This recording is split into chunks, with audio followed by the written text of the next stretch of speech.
So my name's Professor Becky Earley. I'd like the guests to introduce themselves. So firstly, Anna, could you tell us about yourself and your role at HELVETAS? Hello, thank you for the introduction. I'm Anna Latsabidze, based in Tbilisi, Georgia, and my role is Textile and Apparel Project Coordinator at the RECONOMY program. Brilliant. Thank you, Anna. We'll hear about the RECONOMY program more in just a second, but I'd love to hear from Natacha now. Hello, my name is Natacha, and I'm the founder of Made-vel-e, and it's a social enterprise where our aim was to create job opportunities outside the capital of Armenia, and preferably green jobs.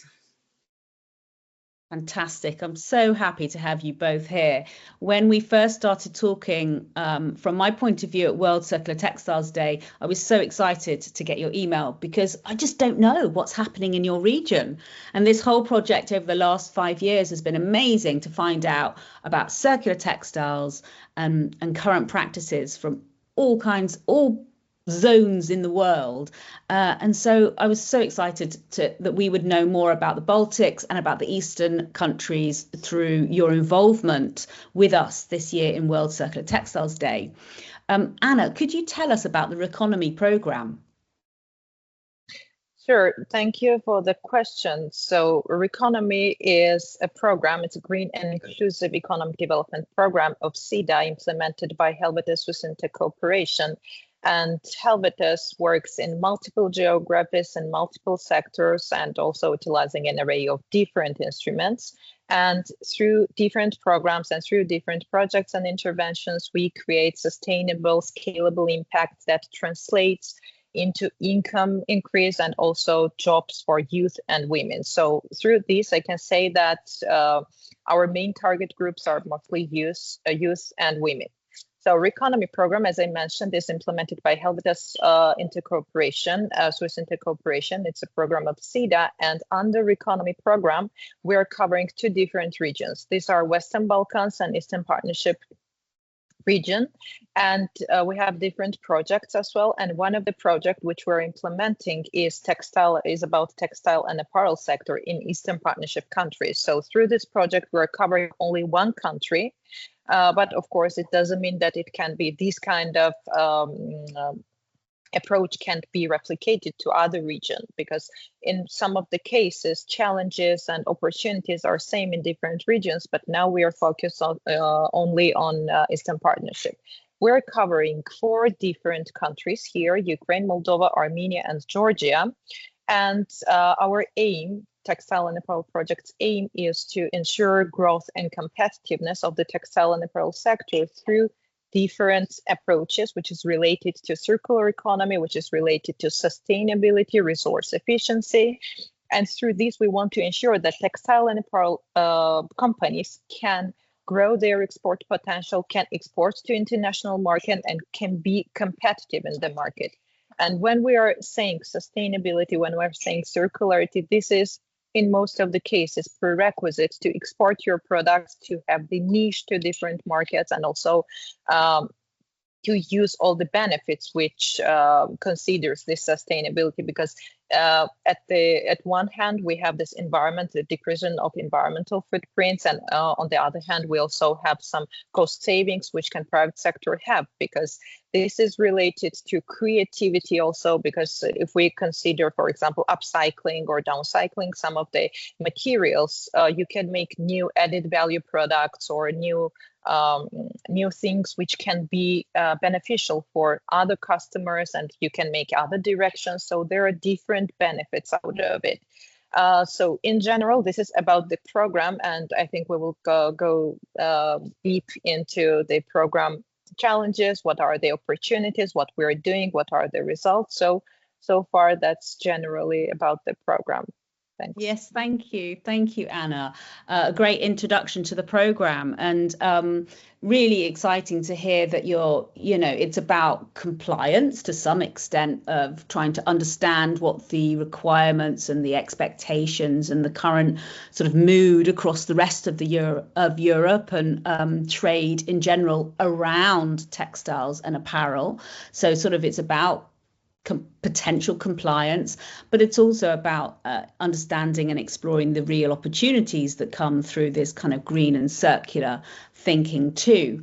Just before we move on to exploring the program and how it's identified sort of barriers to becoming more green, as well as the key ways in which it's been innovating, can you just reflect, and this is open to both of you, just reflect for a second about before the program started, how would you describe the textile and apparel sector in the Eastern countries? Like, I don't know what it looks like. It's not somewhere I've traveled to. So could you tell me, like, what is being made and what would the regions be known for?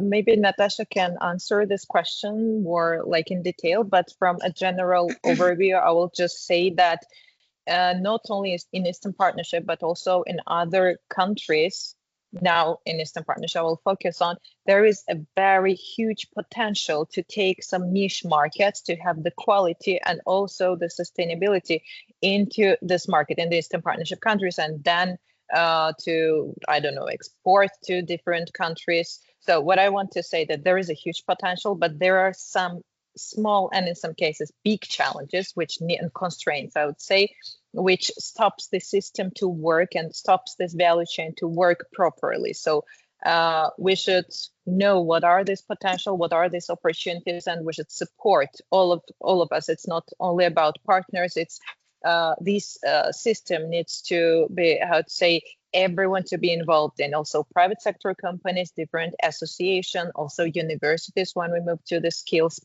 development part. So this makes the system work smoothly, and this will have a solid and very specific outcomes if we do so. So now over to Natacha, she can have more specific comments about it. Thanks. So the challenges in the textile industry, there's several.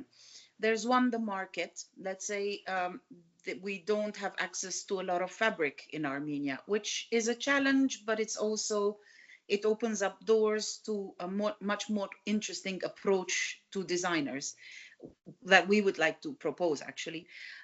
So that's one, and it's very expensive. So already designers face a lot of challenges buying new fabric. So from that point, we started thinking, okay, so how about we go for circular and fabric and upcycling and recycling? But then we faced another challenge. In Armenia, culturally, using used fabric is a no-no. It's looked down upon. It's not something acceptable. It's culturally, they have a lot of superstition around it. The fabric brings a lot of aura with it. So already there's a huge challenge there, and people to buy such a thing, usually, let's say, anywhere else, if you mention the fabric is recycled, upcycled, or whatever, downcycled, it's a status for them to buy it. Here, it's not so much. Well, I'm sure there are a few who do support such things, but in general, the moment you say that, your sale goes down already. So that there's that challenge already. And then from that, well, we had these two challenges, and then there's part of it where we thought, okay, so Corona hit. We started a year before. We started in 2018, and then Corona. And then it was interesting because the thing that it encouraged us is to say, okay, how about we stop shipping and we find solutions in the country? And from there, we started to convince people, it's going to be cheaper for you, maybe cheaper or maybe the same price, and you will be part of the green world and green production. And then there's another challenge there. Why do I really care? I'm barely making sales. We have a lot of challenges in front of us other than fabric. Export is a challenge. Being unique is a challenge. Going into the attire industry is a challenge. It's like, am I going to add another challenge? But then you show them examples of, everybody's going somehow in that direction, and they start. Are they really convinced? No, they do it because they want the added value, but then it's a good start. And then we partly try to encourage them and say, you know what, okay, so you're not being careful in your cutting, you're having a lot of leftover fabric, you could maybe concentrate on that, but then how about you give us your leftovers, and then we'll create something for your collection. Or if you don't want anything particular for your collection, we can call it as a collaboration. We will mention you as that you donated fabric to us, and then we will produce. And to come a little bit deeper in what we do as Made-vel-e is, I'm a very avid believer and follower of being sustainable and going green, and partly because it's a very logical approach to a business. Particularly the people who who participate, for workshops, are beneficiaries, are people who are barely surviving. And if they do, let's say, have a job, it's not a job that they were born and said, I want to be a cleaning lady. It wasn't, I'm sure, anybody's wish when they were born to say, oh, this is my real. So they want to improve their lifestyle. And then they can't afford to start a business. And it's not like we can afford to support every little business. So it was a very good way of convincing them, let's look around. What is there an abundance of? Let's look everywhere. First within our community, because we really, really support in all the education, in our production, to say, become a self-sustainable. We make our own packages, we make our own stamps, we don't send it out to printing. It's like, stop relying on others and stop having excuses why you can't do something. Look around you and find things. And so that's how we convince them. Maybe they're not wholeheartedly dedicated to this, but I think it's very gradual, and it grows inside you, and you gradually start to understand, oh yeah, okay, not only am I benefiting now, but I'm also benefiting other people, my environment, my community. I'm teaching my kids and my neighbors. At the beginning, they might not be accepted, but then gradually, when the money comes in, everybody gets involved. So money talks. So basically, I don't know if I went too long about this. No, that's great. And you ended on money talks, so that's a very good moment. But if I'm just going to take a moment to reflect that back to the two of you before we move on to talking about the barriers that the RECONOMY program identified. So, you're talking about a situation which I think a lot of the audience will recognise in terms of circular textiles in their region.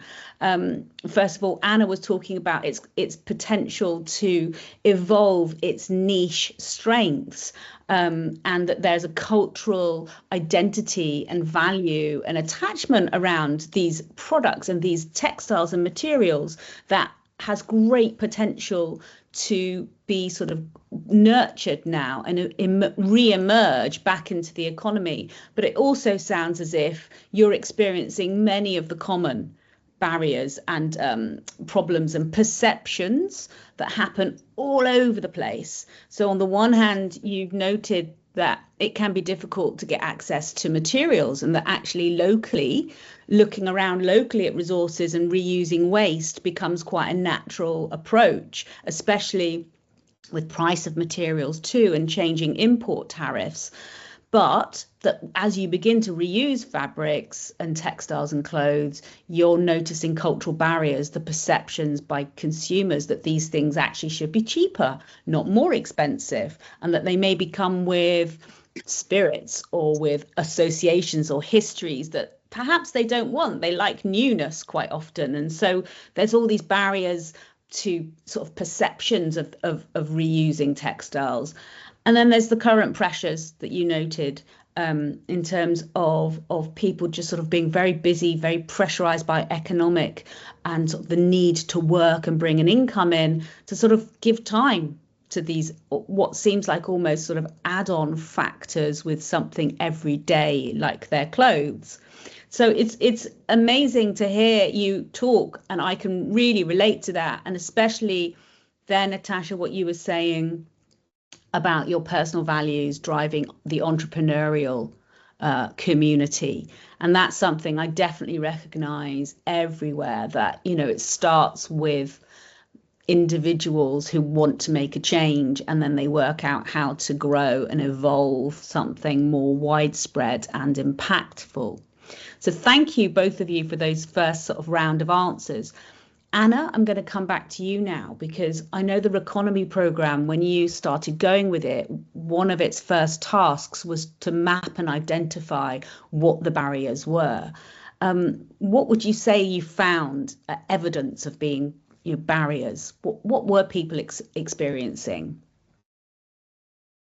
Yeah, thank you for this question. So about barriers and challenges which stops the system to work properly, which I mentioned, there are some, but I would just say some of them which are the most important barriers. And we identified it through market system assessment when we did initially, before we started the implementation of the project. And the first barrier was that skills mismatch, or how the lack of skilled workforce in the market, which meant that, well, I personally had interviews with some of the actors who are driving the system. So when I was asking people about sustainability, about green, about circular economy, so most of the comments were that they didn't know. I mean, they heard that word, but they didn't have kind of, I would say, they didn't know what this word mean actually, like in the practice. And for example, sustainability, oh yes, I heard about it, but how to, where are the entry points, how to start to become sustainable? Okay, this is important. There are different regulations. Now there are also demand from the export country side that we have to be sustainable, but what does this mean? So first challenge which was identified was that, and we thought that these skills development starts with the educational ecosystem. So you have to start with different courses, different universities. You have to develop or integrate these practices into existing ones, and then you will have the outcome. So first challenge was, and constraint of the system was, that lack of skilled workforce who knows how to integrate green and circularity, or green and sustainability into practice. Second thing was about and is about lack of services, which means that in Eastern Partnership countries, there are lack of this kind of services, which, for example, consulting or recycling or business services. If I'm an enterprise and if I want to go somewhere and at least ask, so from where to start, there is a demand from, I don't know, one of the markets, and they are asking us to have raw materials from sustainable partners, like who are recycling these materials, and these raw materials and fabrics are sustainable. So how to start this? So this kind of services didn't exist before. Also recycling service, where, for example, what Natacha said, that if I want to bring my cut-offs or different ways to some private sector company who will recycle it and who will make a new product out of it. There is, I mean, there are small, this kind of services, but if we see a general picture of it, so there is lack of this kind of services. So they are, of course, working on several tones of this waste, but not like systemic. We don't see the systemic change in this regard. So that's why, and also one of them is eco certifications, because if I want to get some certifications, yeah, there is no kind of local partners whom I can go and kind of obtain this certification. So these were about services, and we identified that there's lack of this kind of services, and also worked with different partners to develop these services and also deliver. Because first is development, and second is how private sector will engage into it. So we're working on both sides. Third one is market linkages between suppliers in Eastern Partnership countries and buyers from different international markets. this is somehow linked to both like skills development and also service development, because if I want to have a good partner, long-lasting partner, international partner, this means that I have to have some certificates, I should have some skilled workforce, so everything is linked to each other. So we are supporting to be this market linkage between suppliers and buyers from international markets to be solid, and these private sector companies have long-lasting partners, and there should be also trust between them. So if I'm from one country like international market, and if I want a good supplier from Eastern Partnership, so I should also have trust that quality and also everything will be aligned to my demand and my requirements. So that's why I'm saying that we should have niche, we should have also trust, and these private sector companies in textile and apparel industry in Eastern Partnership countries, they should have this everything like together, which comes from skill development and also the services which they will receive. And the last one which we identified was not adequate policy regulatory environment, I would say. In some cases we have strategies in some countries, in some cases we have some general regulations, but yeah, not this kind of specific on textile and apparel regulation or implementation of the strategy, which has an outcome. So this was the fourth constraint which we identified, and yes, we are working on all of these constraints and challenges which exist, and then I will share you what's our approach and whom we are working about it. Thanks. Brilliant, Anna. Thank you so much. That's a brilliant recap of the systemic barriers that you managed to survey and to map. So skills and education, understanding terminology and this language, but the lack of services, this sort of logistical flows, the technical reprocessing, but also things like certification. Then your market links to ensure that the business is going to be there. Like so many places, you can't have this move forward. You can't have investment unless we know that there's a return on the investment and that this has got money. And like Natacha concluded, money talks, and that we really have to keep that in our minds at all times. And then the regulation, the regulatory frameworks, which is one of the most important things to actually make the changes that we've identified and happen. It's so important, and it's so much part of the work package that needs to be done in any area. And of course it's so different in every area, and so that identification of your niche and your strengths is just so key, isn't it? I'm going to bring Natacha back in a second, but I just want to come back to Anna now and just ask her to then, based on those systemic barriers, what are the things that the RECONOMY program has been doing to overcome those barriers? Yes, this is the logical continuation of these constraints. Okay, we know that there are some constraints, but where are the opportunities, and how are we solving these challenges and constraints? So at the first, I will start with this skills development. As I mentioned, there is lack of green skilled workforce in the industry, so there is a need. So root cause comes from the educational system, where we should have some official courses or faculties who are focused on the sustainability. So in that case, we're working in all of these 4 countries with different universities who have this fashion faculties or design faculties. It doesn't matter where the sustainability practices can be integrated logically, and also they have this interest. For example, if there is design faculty, we added eco design, pattern making, how to make, for example, zero waste design or this kind of things. Also eco dyeing, eco print, how to dye some fabrics with natural materials, and etc. So there are, of course, a lot of topics which we cover through this with these universities, but we're working with universities. This is the first thing, and we're working with non-formal educational institutions as well, because there are also private sector companies who are interested in to take these courses and who want to get this knowledge, and there is a time constraint there, so they can't get a bachelor's degree in sustainability or fashion design, and they need some information like in a fast way, and to have also practical knowledge. This is important because the first thing is when you have theoretical knowledge, but also you need, as a private sector representative, you need also practical knowledge there.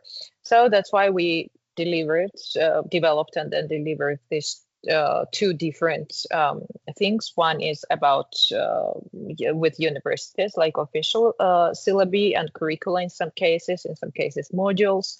And we also delivered this regional e-learning course, which is about circular economy and resource efficiency in the textile and apparel. And all these courses and all these modules are based on needs and demand from private sector companies. It's important to mention that also students who will take this, who will learn about this topics, they will have opportunity to, when they go to the market, so there will be demand from private sector side. So that was really important, that we asked private sector companies, so what kind of skills do you need from kind of potential students who can be your employees? And we had a lot of good examples that the students first of all, made the internship with this private sector companies, and then they also, now they are employed in these companies, and these companies in their first, it's first time they started to deliver some different products which is related to circular economy. So this was a really great outcome, because also they haven't heard about sustainability a year ago and year and a half ago. So second thing which I mentioned is about services, and about services we are working with private sector companies and also sectoral associations who are involved in the textile and apparel.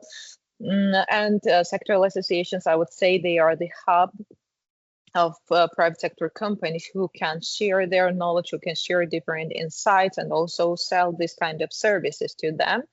We're working also with certification bodies, because we want to develop this service to be accessible for private sector companies, and also general consulting service about circularity, and also sectoral associations are taking the lead of these services.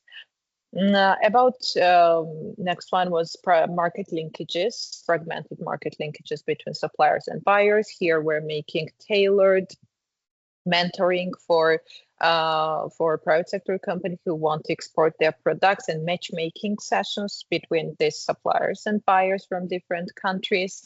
Of course, we had mission and training sessions related to this market linkages, because this is not a one process just to make matchmaking, for example, between one supplier and buyer. Beyond this, there are a lot of activities you have to do. These private sector companies should be ready to have the good partner, good buyer. So that's how we are trying to support these private sector companies. So this kind of tailored approach and mentoring helps private sector companies to be confident, to know what to do, and have the exact action plan. What are the steps to take before they go to the international market? And the last one, which I mentioned, was about regulatory environment. And here we are working with public sector and also private sector companies. I would say that it's really difficult to work with regulations and different normative acts or standards if it's not in the agenda of the country, but still we have some good outcomes out of it. For example, in Moldova, it's the first time we did this extended producer responsibility, which is the regulation for manufacturers, producers, for anyone who is involved in the textile and apparel sector to treat and manage their waste. So this will be obligation after this this regulation will be in force.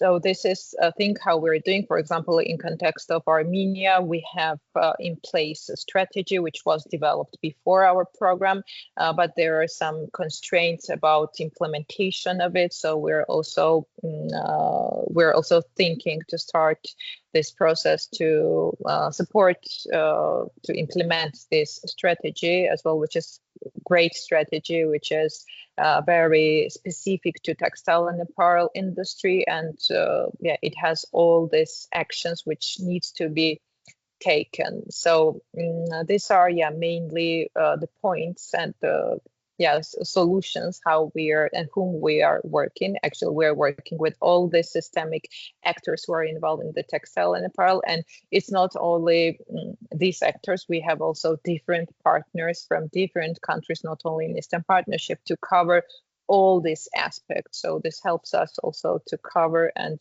somehow see these changes, and we have some early signs of changes and some very good changes on a systemic level. So thank you. That's so far. Thank you, Anna. I love your brain. You're holding all this information about the entire program, and every time I ask you a question, you have so many brilliant facts and figures and lengthy answers for us to understand the RECONOMY program and all it's achieving. And it really does sound like it's a very well designed, researched and executed program. And there's no better way of finding out what has really been happening as a result of the program than to talk more to Natacha about what it's like on the ground, really. So I'd just like to go back, Natacha, tell us a little bit more about your brand, when you set it up, why you set it up, and what it does. I'm originally an Armenian from Beirut, Lebanon. I moved to Armenia in 2006, and I used to live in the city, in Yerevan. And every day I would get into a taxi, someone would tell me, why have you moved here? There are no jobs. And actually, at the beginning, I had a job. I had a very good job. I was like, do I really care? It's not my problem. After a few years of constantly being asked the same question, I started wondering, like, okay, if I cared, is there anything I can do? And I came up with the answer, not really at the moment. And then gradually, do I have the funds? And then gradually I said, okay, look at it seriously. Can you actually do something about this? What skills do I have? Which direction would I go?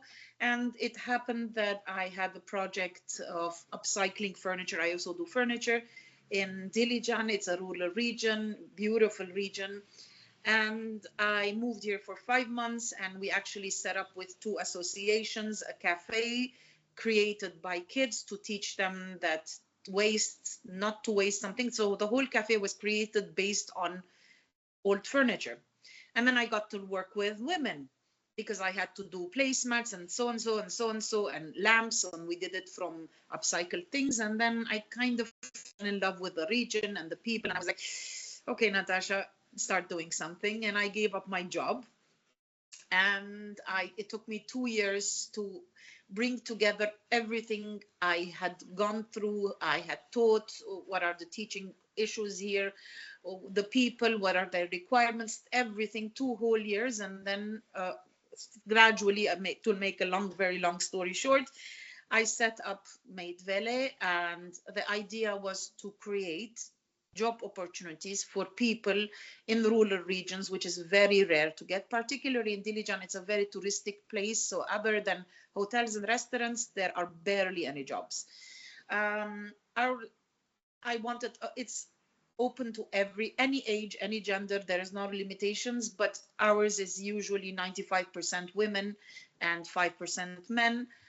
And there's no ages. When we have from 16 to, we have like 70-year-olds. And the idea is it's not a hobby, it's not to have fun, it's to start a business. And based on that, it was about, of course, the challenge. It has to be what I noticed, unlike others, was you teach someone a skill and you walk away. And I was like, it's not working. I looked around, and other things. I'm like, no, we have to take it A to Z, not only teaching, but practical teaching. If they have to buy a $2,000 machine, it's not teaching. If it's going to take them months and months and months, you're not really helping. It has to be fast, affordable, sellable, trendy product, and it has to be done sustainable, and it has to be consistent, and work ethics and production ethics, everything was involved. So we created a methodology of 6 workshops, 24 hours, you can start producing a product. And that's how we teach. The education is done in a way that it's such a small branch of, let's say, if it's pottery making, let's say it was that, or fabric making, because we have 17 directions. It has to be a tiny branch that you can learn in 6 classes, and at the end to produce, to be a producer. Of course, there's a lot of levels of, we follow them during classes to see who can become a producer, who can be head of production, who can be their partners, because of course we have another cultural thing that everybody wants to be alone, everybody wants to be a boss. Again, not practical, not possible.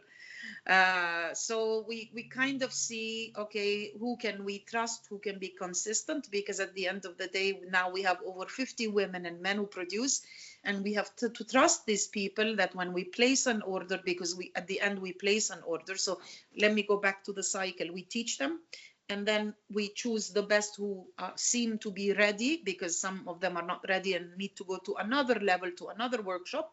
And then we create a product together, which is exclusively belongs to our brand. It belongs to both of us, the producer and the brand.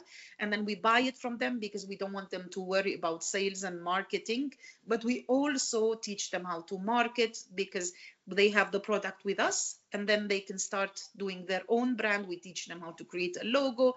So do not only wait for us to sell, make your own sales, learn gradually. But if we did that from the beginning, until they learn, until they market, until they sell, it's going to take a long time for them to have an income, and then they will be discouraged and give up. And that's the carrot we also hold out. What can we do to not get them discouraged? Because green was not something that's going to encourage them. They need to see money, they need to see constant money, I mean consistently, to have an income. Even if it's low at the beginning, they have to see to stay in this community that we've created. So they do that, and they also become teachers eventually.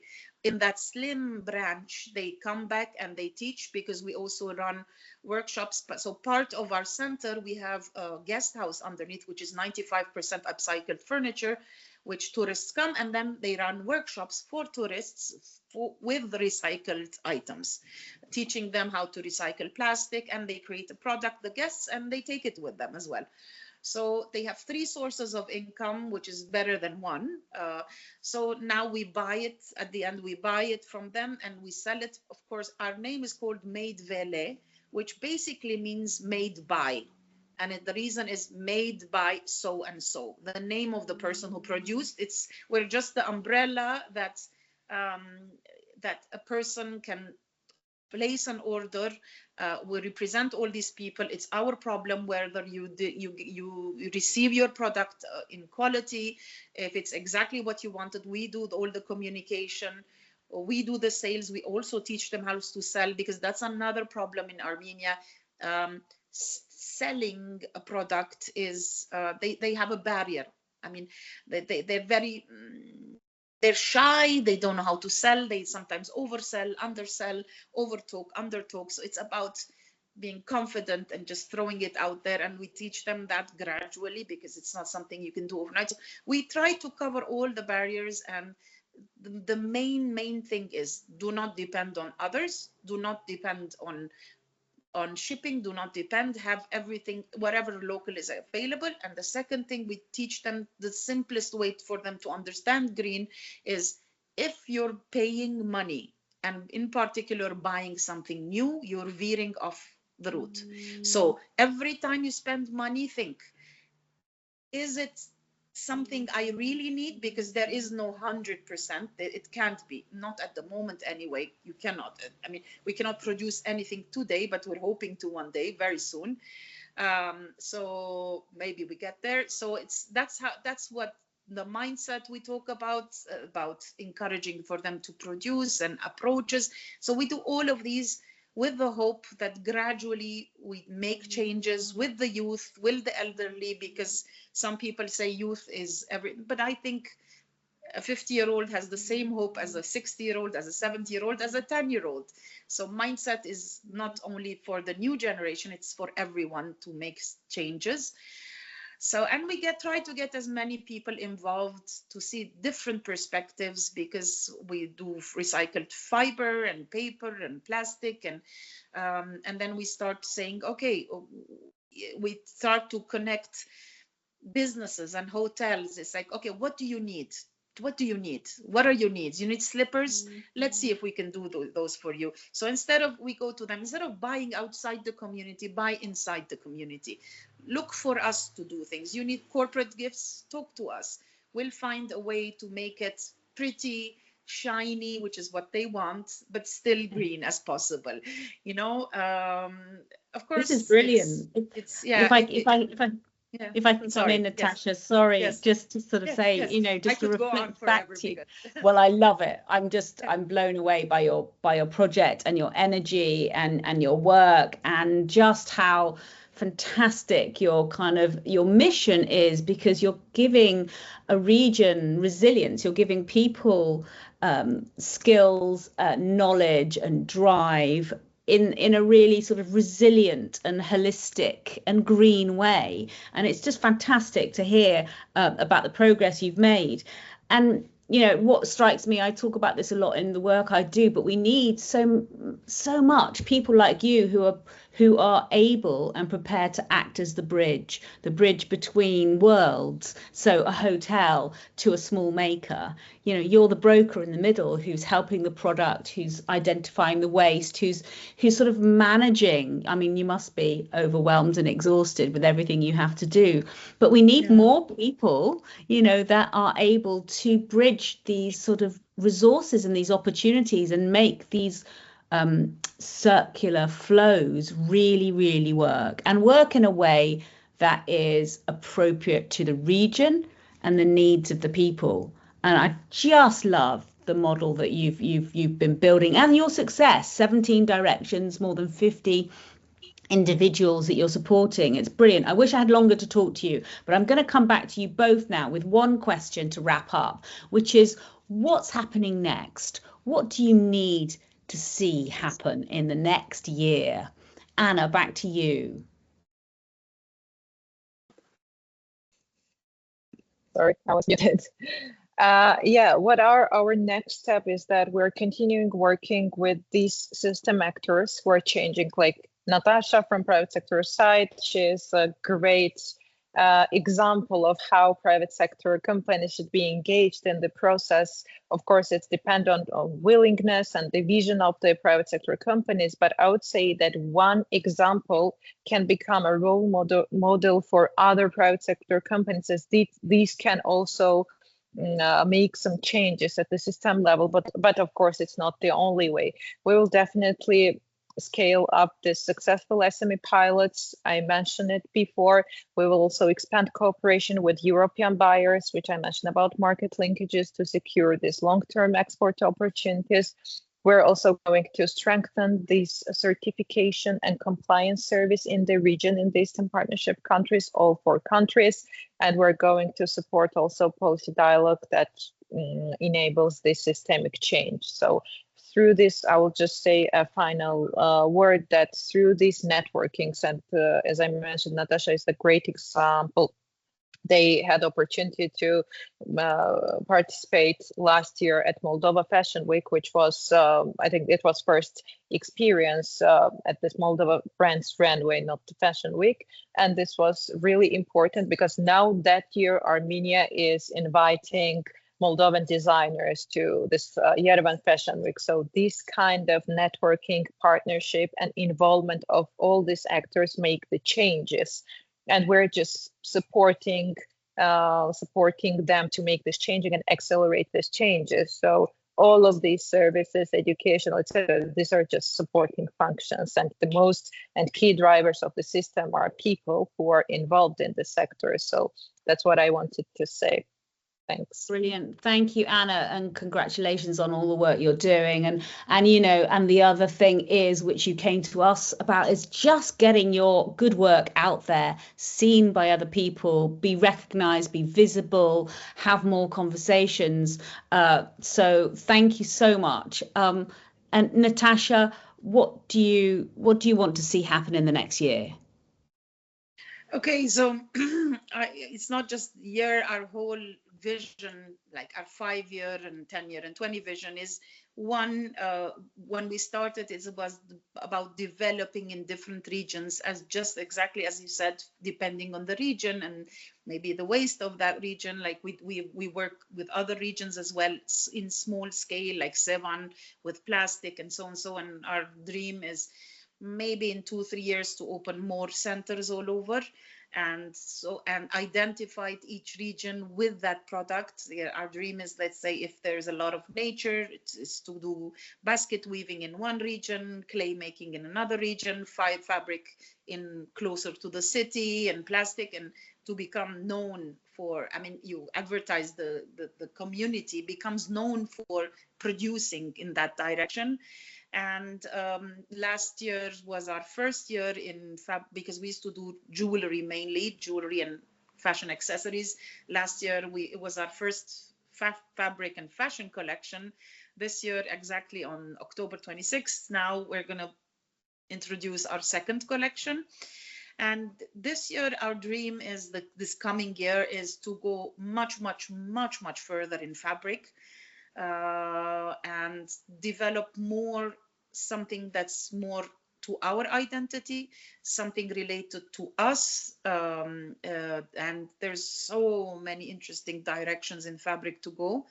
And we're now creating a partnership with the community centers to fuse together, because bigger network, bigger outreach, bigger space, and bigger outcomes, so that we can go further into what we can do with fabric, especially now that we've made all the most of the networks with designers, and people are starting to, we're going to need a warehouse of fabric soon, leftover fabric, so we have to start producing things with it. And we're already, like, when we create, we do as high quality as possible. Designer pieces is to go bigger, better. And of course, the most important is there's no reason to produce if we don't market it properly. We usually attend a lot of fashion weeks, and Italy and all over. We wish to go further and be heard of, so that people know who we are, what we can produce. And since we have so many producers, main producers, we have many more. We have over 300 women. But 50 are the main producers. We're flexible in orders, and to create a dream. Actually, it's a dream that people work together. For me, it's very important for people to come together, collaborate, and bring their strength together. It's a challenge in Armenia, and I would like to change that, because there's amazing people around, amazing talent around. It's a matter of bringing everyone together on the same level, way of thinking, and creating interesting, affordable things that we can export all over the world. So brilliant. I think that's our dream.